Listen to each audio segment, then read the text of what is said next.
Okay, so today I'm going to talk about object lessons again and things that you can teach your kids. So um, I had a conversation with one of mine, and we were talking about um, favorite cartoons, and we were actually talking about slapstick.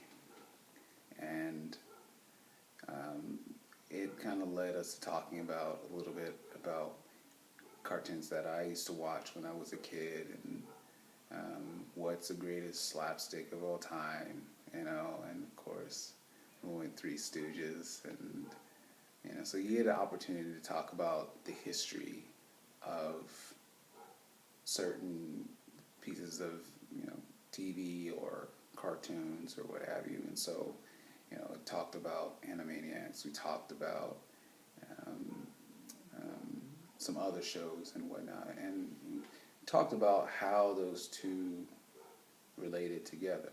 What was really slapstick and what was not. I guess the point that I'm trying to make here is that you can use something as simple as talking about cartoons to give your kid an idea about what it was like for you as a kid, so that you can relate to them. And then to add to that, we started talking about other cartoons, and one of the cartoons that I enjoyed, um, and it came out a few years ago, was called Avatar: The Last Airbender. And we watched that show. Me and my kids watched that show. We watched it, from the beginning all the way to the end. Start all over, watch it from the beginning to the end, and it's a few seasons of shows that we actually watched. And so it's not like it was just a couple shows. And if you talk to your kids about specific thing that's happening in those shows, it can give you opportunity to show them how that compares to your regular life. I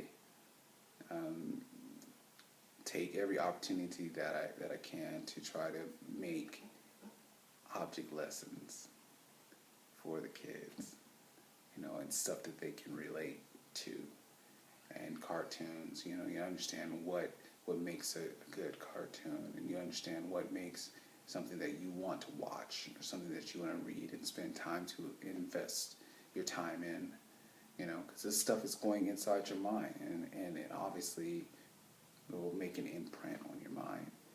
And obviously that, the topics and stuff that we spend time talking about, stuff that we end up watching on TV, listening to on the radio, they start to shape our personality. We gather some of that energy and we take that with us. So I'm not saying that, you should completely censor your kids from watching different types of things. I think that exposure without explanation is probably not a great idea. Um, and and so you don't just go with exposure. You don't just go, oh, immediately, okay, well, I'm just going to turn that off.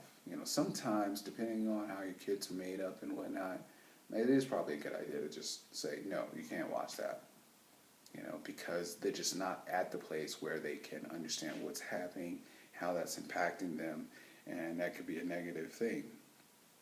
Um, but but to completely censor your child, especially if the child is like a teenager, like an older teenager. I mean, these are things that they're going to be interacting with. They're going to see that. Their friends are going to be talking about, or people in their school are going to be talking about it. Um, I do think that could cause some problems.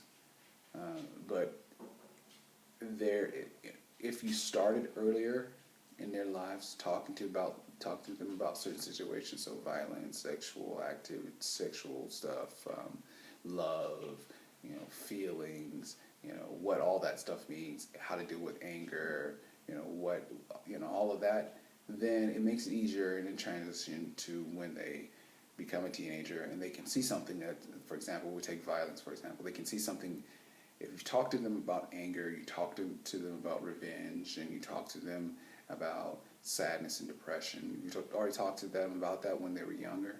When they see that stuff in cinema and movies and in TVs or friends around them, they will have a concept in their mind of how to be able to handle that and put it in its proper perspective. So they won't, that energy will not be absorbed into them as much. They can be able to take it in, reflect it, and deflect it, and not take on that. Studies show that people that hang around a lot of depressed people become depressed. So if you're watching a lot of stuff that's very depressing, you're gonna feel depressed. You watch a lot of comedies and whatnot, you're gonna feel excited. And like lighthearted, laughing, and that kind of thing. Okay, so what's the takeaway here? Takeaway is that you spend some time talking to kids about how things were when you were a kid. I mean, lighthearted stuff, not always the tough stuff to deal with, the lighthearted stuff. And then when you're watching shows with them, you talk through those particular issues, or even if you hear those things happen in the background, maybe later on if you're in the car, because then they're in clothes, they can't get away from you.